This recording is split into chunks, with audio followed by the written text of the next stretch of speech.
Hello and welcome to a Taylor's Tales podcast. This is Chris's Corner. I'm your host, Chris Taylor, and welcome back to a brand new episode. This week, I'll be going over, of course, one of the dark Sith Lords. It is Darth Plagueis. This is in honour of the Star Wars, the 4th. You know, may the 4th be with you always. I sound like a lift there. May the 4th be with you always. And I'm going to take this silly hood off now. But the whole point of that bit there was that obviously I could never be a Sith Lord because my smile will be recognisable immediately within 5 seconds, just like how Palpatine walked around the entire Empire with the hood up, somehow being able to see and maybe using the Force to be able to manipulate the midichlorians to be able to understand where he's going without a walking stick. It is 19 degrees in here, so I am going to take this off quickly so that I can... I can feel like I'm not dreading. That was literally the entire bit for the hoodie. I hope you appreciated that for all you Star Wars fans out there. A few moments later. Anyway, so Darth Plagueis is an absolutely fascinating character. And I believe, you know, obviously with Obi-Wan Kenobi coming up, I want to do a podcast on him before the new series comes out. But I think for everyone who is a Star Wars fan, we all know the following line. Have you heard of, or I should do it in the voice. Have you heard of the story of the dark side? No, that's not even the line. What am I doing? Let me try again. One more time. It is... Have you heard of the story of Darth Plagueis The Wise? I can't do the voice, obviously, but we'll play the clip. You ever hear the tragedy of Darth Plagueis The Wise? And it's an iconic clip, not only because of Palpatine obviously being an amazing character and how he's, you know, pulling over Anakin at this point in the series, in the film to the dark side of the Force, and by this point he's already basically there. But the story itself is fascinating because I don't think you have to say a lot in order to get behind the idea that the person who murdered Plagueis in the story is obviously Palpatine, from the way he speaks, the way he infers that, like, he wasn't really wise, he was a fool. And so I want to go over the character that is Plagueis, because if you go into James Luceno's book, Darth Plagueis, it's probably one of the most well-written novels in the, like, Star Wars novel series. You know, what you would call fan, but has now been made canon. I would love to see a film featured around Darth Plagueis. I think it would kill, number one. I think it would be an amazing character to bring forth into the Star Wars universe. I think Disney would make so much money off it. I think everyone would be fascinated to see the Phantom Menace basically being played in the same timeline, except you would see what's going on, what the puppets strings being pulled in the background, and how some of the events that did occur weren't necessarily all organised by Palpatine himself. And it's fascinating to see what James wrote in the book and how he brought this character to life and actually made him just as interesting as Sidious. And for me personally, I want to go, you know, just a quick overview of the character for those who are interested. I think that if you aren't a Star Wars fan, I hope this brings you into the Star Wars universe a little bit, just a small amount, because Darth Plagueis himself, the short story told in the Revenge of the Sith, brings you in a little bit, but the true depth behind the character of Plagueis is so much better than some of the other less well-developed characters. I'll put it this way. In the newer Star Wars series, there's characters in there that could have been developed to this point, and it's taken a writer, to be able to make a book around a character that hasn't even featured in the films to have greater depth and more interest as a character within the Star Wars universe than any of those in the, you know, sequel universe, in my opinion, my, you know, humble opinion. So let's get, like, the overview. Who is Darth Plagueis? Well, Darth Plagueis is a Sith Lord who is the master to Palpatine. Palpatine being Darth Sidious, the Emperor, who would go on to basically create the darkest period of all time during the Star Wars universe. Unless you count towards the old, before Bane, the Rule of Two, and you look at Lord Vitiate. But that's a different time, that's a different story. Darth Plagueis was not a Mirth. Oh, what are they called? He was born on the planet of Mygito, within there, and they had a specific mun. That was it. So he's of the type mun. Muns are normally long-necked, like they've got these like not lizard-like faces, but they've got smooth white skin and very smooth faces, normally bald, and they are of the financial type of being in the Star Wars universe. They are mainly known for their finances and their numbers and their number crunching accountancy across the universe for all sorts. But mainly in this case, for the dark sorts in the terms of working with people like Jango Fett and like all of the bounty hunters, but mainly the big bosses.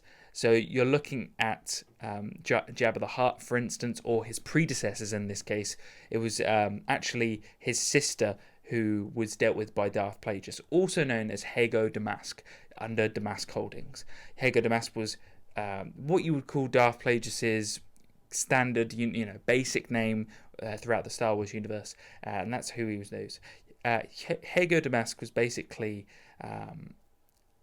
he was brought up on Mygito by a father who wasn't well known at the time. He had a small role as an accountant on the planet, and he wanted greater power. And he was not married to Darth Plagueis' mother.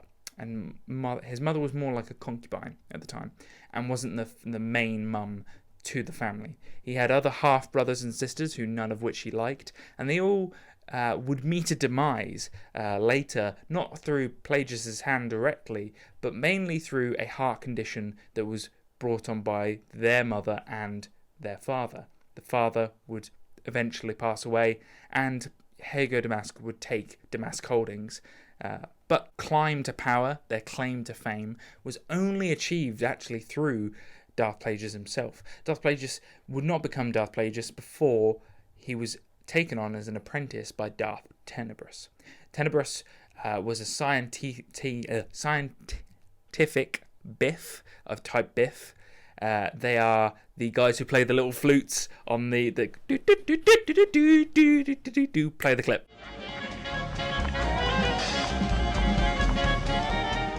And those types of alien, basically, they're known for loads of things, but he was specifically of an engineering type of person. He was very focused. He was known for his spaceships, his amazing craftsmanship in that area, and actually you can spot his craftsmanship within the Star Wars universe, where Darth Maul is actually driving and using the ship that was his previous ship. And so it was in this area that he was focused. Tenebrous was very different to Darth Plagueis. Darth Plagueis was taken on by Tenebrous to basically...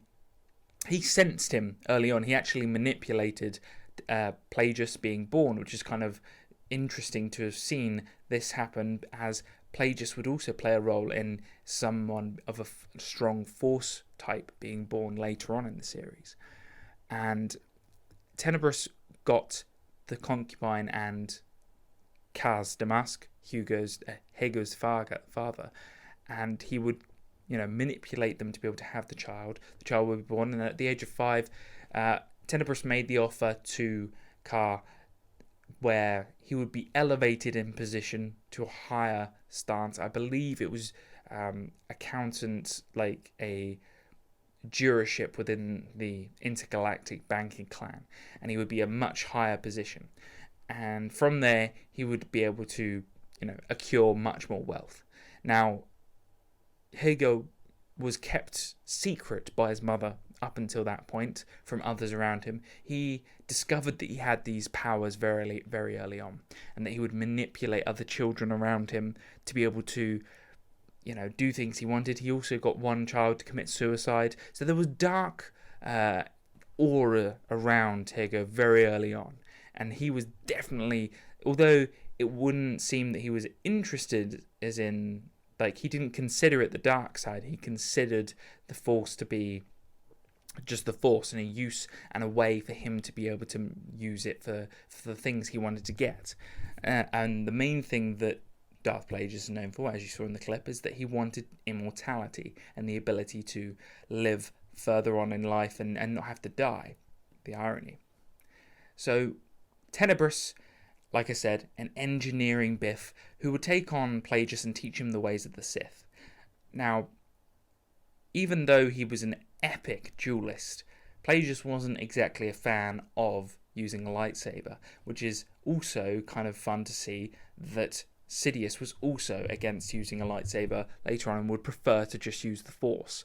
These two would influence each other later on as Sidious would become Plagueis' obviously apprentice. Now, before we get into that, the main thing behind Tenebrous and Plagueis' relationship is that Tenebrous made it clear that the rule of two would have to be used, and that it was important to continue the Darth Bane legacy.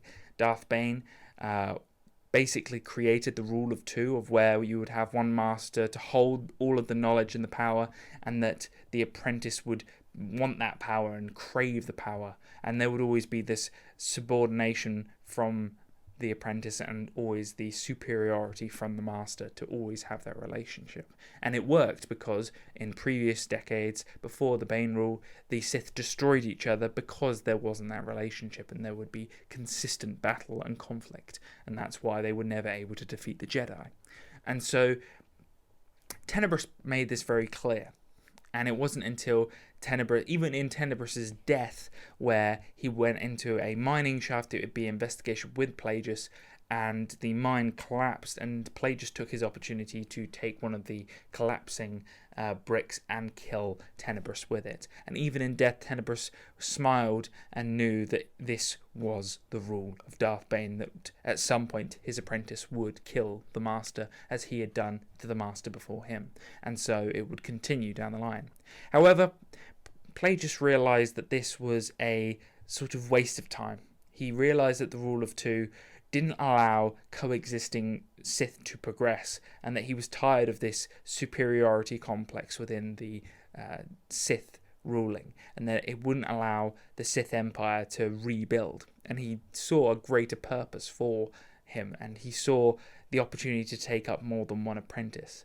And ironically, Tenebrous himself had said that there should only ever be one master and one apprentice. However, it would be later in life that Plagueis, after killing Tenebrous and surviving the planet on which he had been lost in, because the ship had been destroyed by the mining accident as well, he would then meet a secret apprentice that had been trained by Tenebrous in secret as well, therefore being a hypocrite in his oath to do the rule of two. However, it seemed that Plagueis had been the true apprentice, because Darth Venomous, or quote-unquote self-proclaimed Darth, had been an offspring of Tenebrous, and this Darth Venomous tried to assassinate Plagueis early on, but Plagueis was at the peak of his powers and was easily able to remove him, and he didn't kill him, and he didn't bring him in as an apprentice. He would then use him as a specimen to be able to experiment and use to be able to see how to prolong and use life, and Venomous would be used as his subject to be able to figure out the ways of the Force. Later in Plagueis' life, Venomous would actually be killed, and he would reincarnate him multiple times. And this is fascinating because it was in fact achievable to be able to resurrect people, as shown in the clip earlier on. So Plagueis had in fact managed to save someone from dying. Very interesting character, those. And the fact that Venomous himself had been trained by Tenebrous, but not to the extent that Plagueis had, clearly because he had to do it in secret and didn't have the time to be able to focus on more than one apprentice, therefore proving the rule of two. And we see this later on in the Sith, where Palpatine also believes in the rule of two, and he always has one apprentice. He never has more than one, and he always makes sure that one has to be killed in order to take on the next one. And you can never have two. That's why we see Count Dooku be executed by Anakin, and therefore Anakin becomes the next in line to become Sidious's apprentice, therefore becoming the apprentice, the rule of two, Vader to Sidious. So from there, you've then got a huge period of time where Plagueis basically takes a list of Force-sensitive people, and he kills all of them to be able to make sure that he's solidified as the only Sith. And from there, he is able to build upon his own intergalactic banking clan, and he puts his fingers into the roots of the Republic in order to try and manipulate his way to the top. He tries to be able to manipulate Naboo, a new up-and-coming power in the Empire system, to have the new king who he could control, and therefore have more voting privileges within the Republic. Plagueis understood that in order to be able to basically destroy the Jedi, he would have to be able to control the very thing that they were protecting.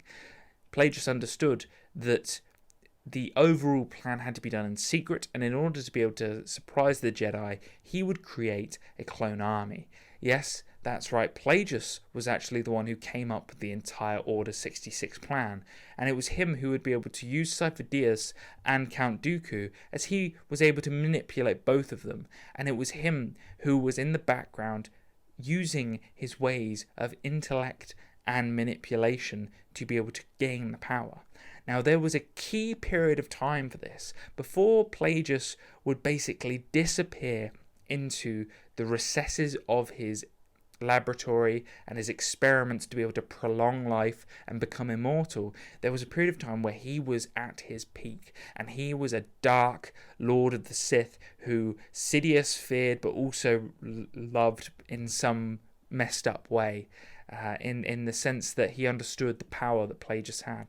And it was because Plagueis was able to understand the opportunities that Palpatine wanted. Palpatine was the son of a well-known political figure within Naboo, and he went by Palpatine rather than Sheev Palpatine because he didn't want to be associated, ironically, with the name given to him by his father, and he would rather be associated with the last name, his family name.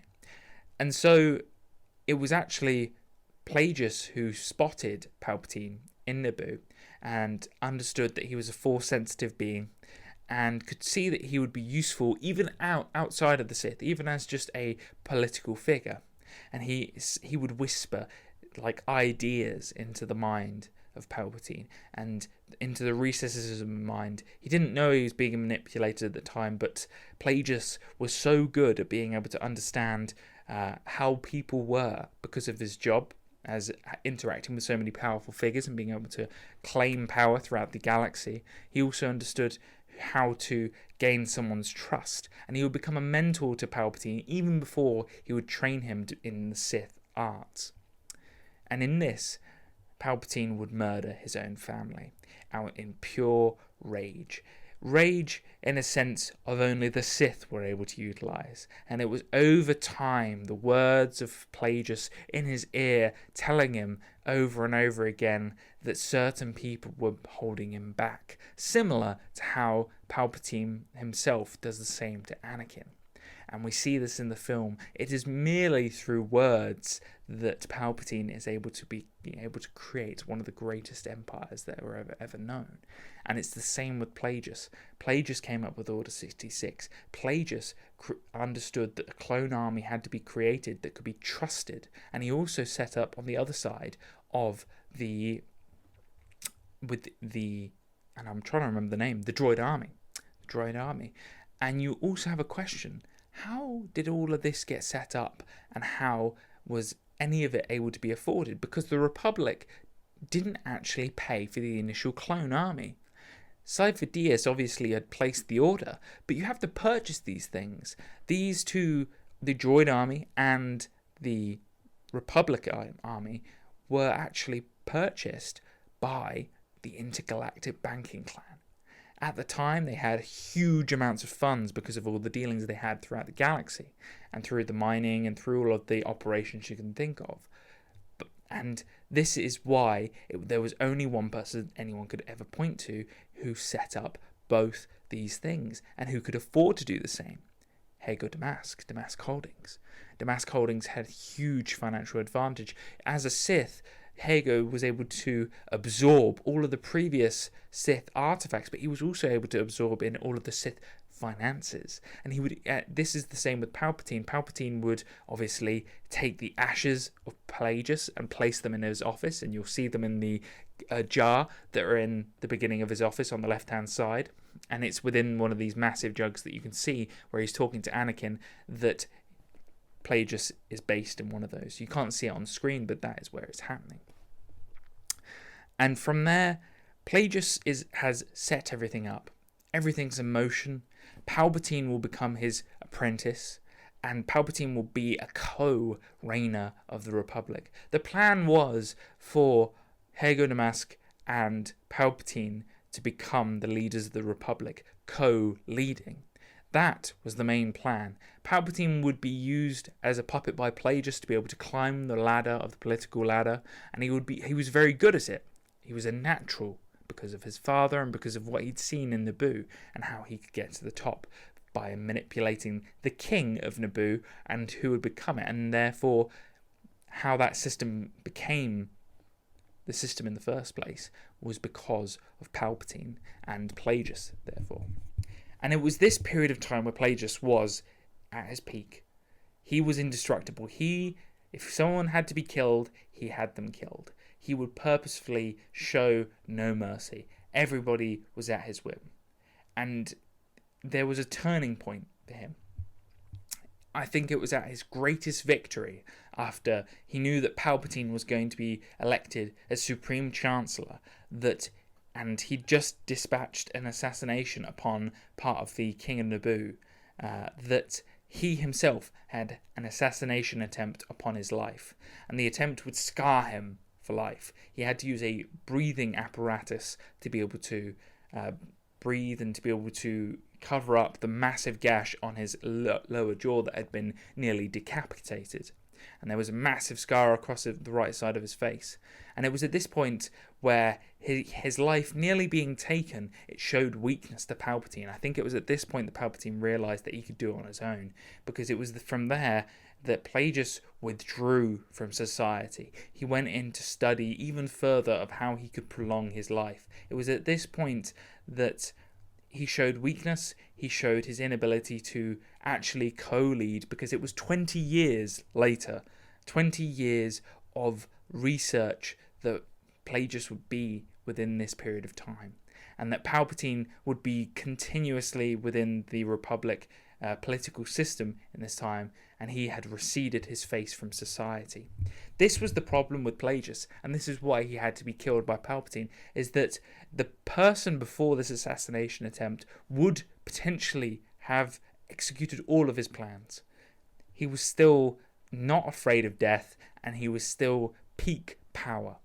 However, the assassination attempt showed his mortality, and he craved that immortality and the ability to manipulate the midichlorians. It was in this period of time that Plagueis would actually, as I said earlier, manipulate the midichlorians to be able to create life. And in this case, we believe, and this hasn't been proven in canon, but he manipulated the midichlorians to be able to create Anakin Skywalker. He created the biggest divide in Force history. He understood that the Jedi controlled the system, and he used that against them by manipulating the Force to be able to be within the Sith to balance the Force out. Anakin in himself was the balance of the Force. He did balance the Force in the end, just not in the way the Jedi hoped it would be. And so this was Plagueis' true impact on the Star Wars universe. Not only did he create Order 66, not only did he create the fall of the Jedi, he also created Anakin, Palpatine, the greatest empire that would ever live within the Star Wars universe. And he was the big figurehead behind immortality and being able to prolong one's life. And although Palpatine didn't learn the skill because he killed his master by the time that he was at a point of being able to successfully do it, he did get the cloning technique where he was able to place his soul, his being within to another clone. And so, to an extent, the success of Plagueis lived on. And so, the impact he had as a Sith Lord throughout the Star Wars universe was mainly through a scientific and sort of artifact-based / Sith, what you would call science-based Sith powers.